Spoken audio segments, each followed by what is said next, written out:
ശ്രീ സന്ദീപ് വാര്യർ, മുഖ്യമന്ത്രിയുടെ മലപ്പുറത്തെ പ്രസംഗത്തിൽ വലിയ രീതിയിലുള്ള പ്രതിഷേധം തന്നെയാണ് ഉയരുന്നത്.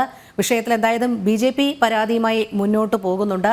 സംസ്ഥാന ജില്ലാ പോലീസ് മേധാവിക്ക് പരാതിയും നൽകിയിട്ടുണ്ട്. പക്ഷേ മുഖ്യമന്ത്രി ഇത് അറിഞ്ഞുകൊണ്ട് നടത്തിയ ഒരു പ്രസ്താവന തന്നെയാണ്, പ്രീണന രാഷ്ട്രീയത്തിന്റെ ഭാഗമായി തന്നെയാണ് ഇത്തരം തെറ്റിദ്ധാരണാജനകമായ വിഷലിപ്തമായ വാക്കുകൾ മലപ്പുറത്തെ പ്രസംഗത്തിൽ ഉൾക്കൊള്ളിച്ചത് എന്ന് തന്നെയല്ലേ കരുതേണ്ടത്? ഈ തെരഞ്ഞെടുപ്പ് പെരുമാറ്റച്ചട്ടം നിലയിൽ വന്നു കഴിഞ്ഞാൽ സ്വാഭാവികമായിട്ടും രാഷ്ട്രീയ നേതാക്കന്മാർ, പ്രത്യേകിച്ച് മുതിർന്ന രാഷ്ട്രീയ നേതാക്കന്മാർ പുലർത്തേണ്ട ഔചിത്യവും അവധാനതയും ഒക്കെയുണ്ട്. പക്ഷെ ഇവിടെ കേരളത്തിലെ മുഖ്യമന്ത്രി തന്നെ മതവിഭാഗങ്ങളെ ഭയപ്പെടുത്തി അവരെ പ്രകോപിപ്പിച്ചുകൊണ്ട് മറ്റ് മതവിഭാഗങ്ങൾക്കെതിരാക്കി തിരിക്കാനും സമൂഹത്തെ സ്പർദ്ധയുണ്ടാക്കാനും അതുവഴിക്ക് തന്റെ മുന്നണിക്ക് രാഷ്ട്രീയമായി നേട്ടമുണ്ടാക്കാനും വേണ്ടിയുള്ള പരിശ്രമമാണ് മലപ്പുറത്ത് നടത്തിയിട്ടുള്ളത് എന്നുള്ളത് വ്യക്തമാണ്.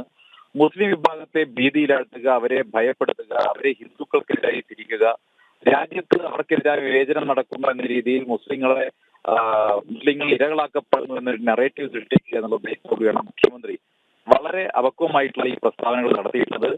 അത് ഇന്നലെ നടത്തിയിട്ടുള്ള പ്രസംഗത്തിലുടനീളം അദ്ദേഹം നടത്തിയത് അടിസ്ഥാനരഹിതമായിട്ടുള്ള ആരോപണങ്ങളും ആക്ഷേപങ്ങളുമാണ്.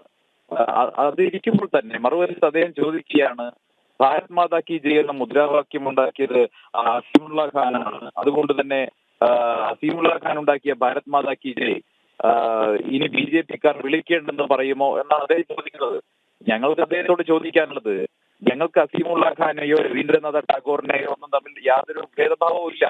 ഞങ്ങൾ വന്ദേ മാതരത്തെയും ഭാരത് മാതാ കി ജയെയും ഒക്കെ ആദരിക്കുന്നവരും അംഗീകരിക്കുന്നവരുമാണ്. ഞങ്ങൾ ഈ രാജ്യത്തെ ഹിന്ദു എന്നോ മുസൽമാനോ എന്ന രീതിയിൽ വേർതിരിച്ച് കാണുന്നില്ല. ഞങ്ങൾ ഈ രാജ്യത്തെ പൗരന്മാരെ ഒന്നായിട്ടാണ് കാണുന്നത്. പക്ഷേ ഞങ്ങൾക്ക് മുഖ്യമന്ത്രിയോട് ചോദിക്കാനുള്ളത്, നിങ്ങൾ എന്ന് മുതലാണ് ഭാരത് മാതാ കി ജയ് വിളിക്കാൻ തുടങ്ങുന്നത്? ജീവിതത്തിൽ ഒരിക്കലെങ്കിലും പിണറായി വിജയൻ ഭാരത് മാതാ കി ജയ് എന്ന് വിളിച്ചിട്ടുണ്ടോ? വിളിക്കാൻ തയ്യാറുണ്ടോ? അസീമുള്ള ഖാൻ ഉണ്ടാക്കിയ മുദ്രാവാക്യമല്ലേ? എന്തേ നിങ്ങൾ ഉപേക്ഷിച്ചത്? എന്തേ നിങ്ങൾ ഭാരത് മാതാ കി ജയ് വിളിക്കാത്തത്? ഭാരത് മാതാ കി ജയ് വിളിക്കുന്ന RSS BJP പ്രവർത്തകരെ എന്തേ നിങ്ങൾ വേട്ടയാടുന്നു? ഈ ചോദ്യങ്ങളാണ് ഞങ്ങൾക്ക് ചോദിക്കാനുള്ളത്. മുഖ്യമന്ത്രി നടത്തിയത് കാപട്യ പ്രസംഗമാണ്. പച്ച കള്ളം കൊണ്ട് മുസ്ലിം വിഭാഗത്തെ തെറ്റിദ്ധരിപ്പിക്കാനുള്ള ആസൂത്രിതമായിട്ടുള്ള ശ്രമമാണ് ഉണ്ടായത്. ഈ ശ്രമം അവർ തുടർന്നുകൊണ്ടേയിരിക്കും. എങ്ങനെയും മുസ്ലിം വോട്ടുകൾ സ്വന്തമാക്കുക എന്നുള്ള ദുരുദ്ദേശത്തോടു കൂടിയാണ് മുഖ്യമന്ത്രി ഈ വർഗീയ പ്രചരണത്തിൽ നേതൃത്വം കൊടുക്കുന്നത്. വർഗീയ പ്രചരണത്തിനെതിരായി ഇലക്ഷൻ കമ്മീഷനാണ് നടപടിയെടുക്കുന്നത്. സംസ്ഥാനത്തെ ഇലക്ഷൻ കമ്മീഷന്റെ ഉത്തരവാദിത്തപ്പെട്ട ഉദ്യോഗസ്ഥർ മുഖ്യമന്ത്രിയുടെ ഈ പ്രസംഗത്തിനെതിരായി നടപടിയെടുക്കണമെന്നതാണ് BJP ആവശ്യപ്പെട്ടുള്ളത്. അതിന് വേണ്ട നടപടികളുമായി BJP മുന്നോട്ട് പോകും.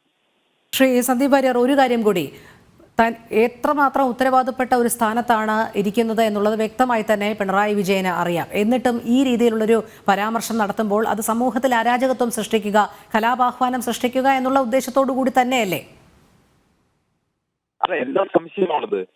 പിണറായി വിജയന്റെ ചരിത്രം എന്ന് പറയുന്നത് ഇത്തരത്തിൽ വ്യാജമായ കഥകൾ കൊണ്ടുണ്ടാക്കിയിട്ടുള്ള, വ്യാജ നിർമ്മിതികൾ കൊണ്ടുണ്ടാക്കിയിട്ടുള്ള പ്രതിച്ഛായും അതോടൊപ്പം തന്നെ അദ്ദേഹം സ്വമേധയാ നടത്തിയിട്ടുള്ള പല രാഷ്ട്രീയ കൊലപാതകങ്ങൾ ഉൾപ്പെടെയുള്ള കാര്യങ്ങൾ അങ്ങനെ ഉണ്ടാക്കിയെടുത്തിട്ടുള്ള ഒരു രാഷ്ട്രീയ രൂപമാണ് പിണറായി വിജയൻ എന്നത്. ആ പിണറായി വിജയനിൽ നിന്ന് നാടിനെ ഭിന്നിപ്പിക്കാനുള്ള, നാട്ടിലെ ജനങ്ങളെ പരസ്പരം ശത്രുക്കളാക്കി മാറ്റാനുള്ള പരിശ്രമം മാത്രമാണ് നടക്കുന്നത്. ഏറെ കാലമായിട്ടാണല്ലോ നടക്കുന്നത്.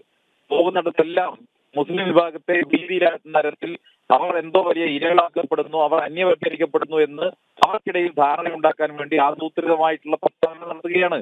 ഇത് പ്രത്യേകിച്ചും തെരഞ്ഞെടുപ്പ് കാലത്ത്, തെരഞ്ഞെടുപ്പ് പെരുമാറ്റച്ചട്ടം വന്നതിന് ശേഷം കേരളത്തിന്റെ മുഖ്യമന്ത്രി പോലെ ഒരു പദത്തിലിരിക്കുന്ന പിണറായി വിജയൻ ഉണ്ടാകാൻ പാടില്ലായിരുന്നു. CPM-ന്റെ സംസ്ഥാന സെക്രട്ടറി ആയിട്ടുള്ള പിണറായി വിജയൻ അല്ല ഇന്ന് അദ്ദേഹം കേരളത്തിന്റെ മുഖ്യമന്ത്രിയാണ്.